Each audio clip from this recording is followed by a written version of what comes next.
Unequal access to technology and the wealth it generates means that many Americans are left behind in the digital economy. Ro Khanna is a Democratic member of Congress from California's Silicon Valley. He's author of the book Dignity in a Digital Age, Making Tech Work for All of Us. Congressman Khanna, welcome to the program. Thank you for having me on. I want to ask you first about the war in Ukraine. You're on the House Armed Services Committee. Is the U.S. doing enough to arm the Ukrainian military? We are. The president has mobilized all of NATO in support of Ukraine. We're providing anti-aircraft missiles. We're providing anti-tank missiles. We're providing drones that the Ukrainians are using to help defeat some of the Russian advances. So the president's doing everything possible short of getting into a shooting war with Russia. So what does a successful end to this war look like for Ukraine? And what will success look like for the U.S.? That's a very important question. The success has to be a negotiated ceasefire. I think the Ukrainians have already succeeded in showing that Putin will not be able to annex Ukraine. There is no way that Putin is going to now be able to take over Ukraine. The resistance has been too strong, and that's in large part because of some of the weapons that we have provided the Ukrainians. The challenge is Putin is capable of destroying Ukraine. He's destroying lives every day. And so there has to be some negotiated ceasefire that has the Russians withdraw, that restores peace. Now, what those exact terms are, I think, are for the Ukrainians and Zelensky to decide what is acceptable to them. And we should be supporting aggressively diplomacy and supporting them in reaching that compromise. I wonder what the mood is among your colleagues in Congress regarding what Congress is willing to do to support Ukraine and for how long. There is a bipartisan consensus in a way I have not seen in 5 years that we need to stand with Ukraine, that Putin is 100% wrong in an immoral, unprovoked war, that we need to do everything we can to provide aid to the Ukrainians, economic aid, that we need to take refugees, that we need to provide them with as many weapons as possible. And I think the Congress is going to be committed to this for as long as it takes. My concern is how many Ukrainians are going to die in the process, and that's why we all have to be working at the same time, like President Macron and others are, to have diplomacy and bring this war to an end.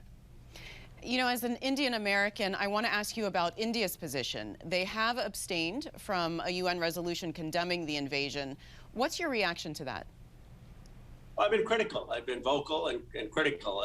India should condemn Putin's invasion of territorial sovereignty. I mean, India itself is not an expansionist nation. They haven't gone and taken territory. So it should be easy for them to say that a nation state should not have its sovereignty violated. Now, I understand that India gets 60% of defense still from Russia and is dependent on oil. People aren't saying go sever all your relationships. At the very least, they'll condemn Putin in the United Nations. Don't abstain.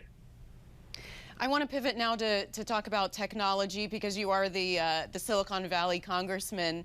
And high-tech, high-paying jobs have been concentrated in certain areas of the country. What does that do to the areas that are left out? Well, in my district, we have wealth that has piled up. $11 trillion, a market cap, the most probably prosperity any place in the world ever. And we're going to have 25 million of these digital jobs. They're not just coding jobs, by the way. They're jobs in manufacturing, in retail, in healthcare. We need to decentralize that. We need to make sure that people have the opportunities for wealth generation in a modern economy across the Midwest, in the South, in Black and Latino communities. And if we don't do that, we're really depriving large amounts of people, large amounts of Americans, of the opportunity for success and prosperity in the 21st century. But does place even matter anymore? You know, with the pandemic, a lot of companies realized that people could work from anywhere and still do the work.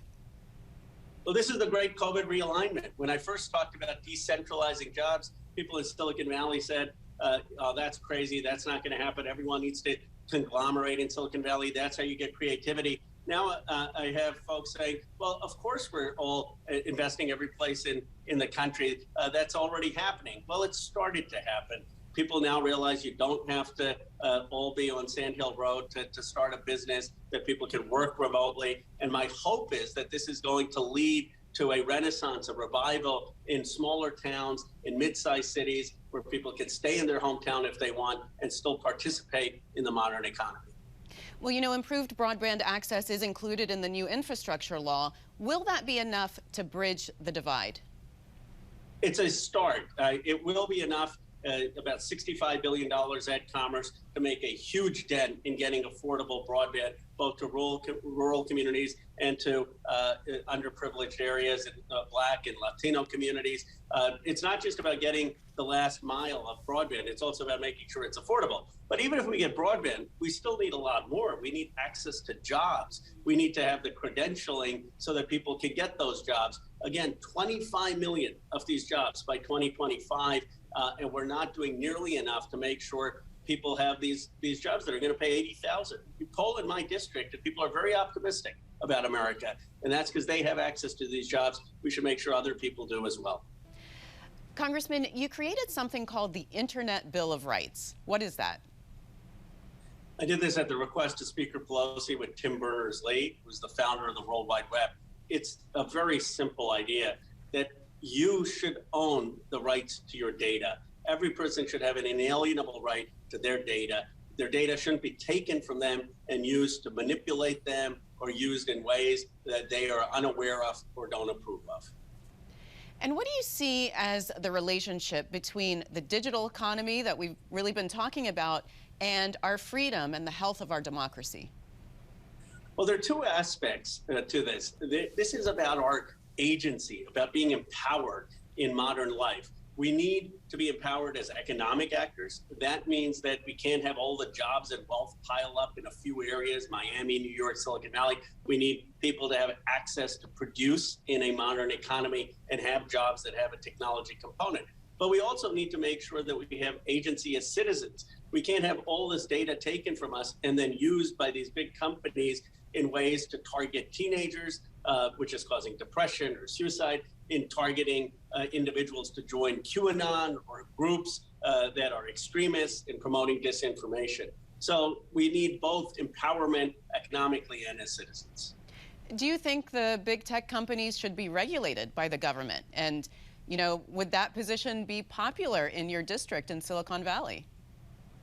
Absolutely, they need regulations. I probably want more regulations than some of these companies do, but the reality is, look at all of the harm that has been caused because of no regulations. I mean, you have Facebook having studies that are being released saying that teenagers are suicidal or have anxiety or eating disorders because of Instagram. How do you not regulate that? You have hate and violence, where on social media, people were talking about assassinating Vice President Pence. How is that permissible? So we have a wild west right now. We need well-crafted regulation. That doesn't mean you shouldn't have free speech, but it has to be responsible free speech of the kind that we're having on this show. You've recommended creating a national digital corps that would be similar to the Peace Corps. How would it work, and what would they do? We have so much talent in this country in technology. We have the leading technologists in the world. Many of them come from different parts of the country. Many of them want to give back to their community. And what I've said is, if you want to go back to your hometown, if you want to go back to a rural town, we should have a stipend for that, and they can help their community college, their land-grant university, their private industry prepare for many of these jobs of the future. By the way, many of them don't require a college degree, require a 9-month course, a 10-month course, and they don't require a lot of coding. They just require a comfort in technology and their pathways to the middle class. You know, the administration has been very vocal about not only the need to hire more high-tech workers into the federal government, but to increase diversity. I wonder what your recommendations are regarding that for the federal workforce. Well, it's a big challenge in technology, both in the federal technology workforce and in Silicon Valley. The workforce is too male. It's too white and Asian. There are not enough women. There are not enough African Americans. There are not enough Latino Americans. There are not enough folks from rural America. And so we really need to be intentional about getting talent from across the country and have benchmarks, or the diversity is not going to change. And that hurts the government. It hurts the tech companies because there's so much talent out there that we're missing. Congressman, I don't need to tell you that Congress has become very partisan. I wonder what you think the chances are of your colleagues working together to advance these tech issues that we've been talking about.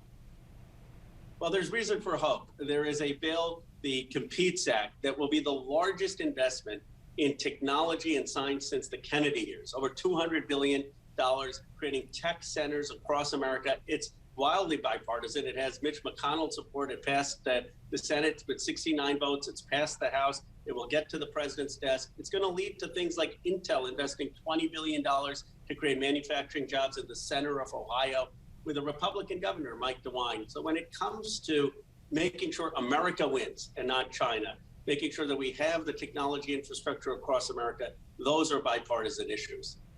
All right. Well, Congressman, we appreciate you taking the time to talk to us today, and good luck with all those initiatives. Thank you so much. Thanks for watching. If you enjoyed the video, give it a thumbs up and subscribe to our channel so you don't miss out on any future Government Matters interviews.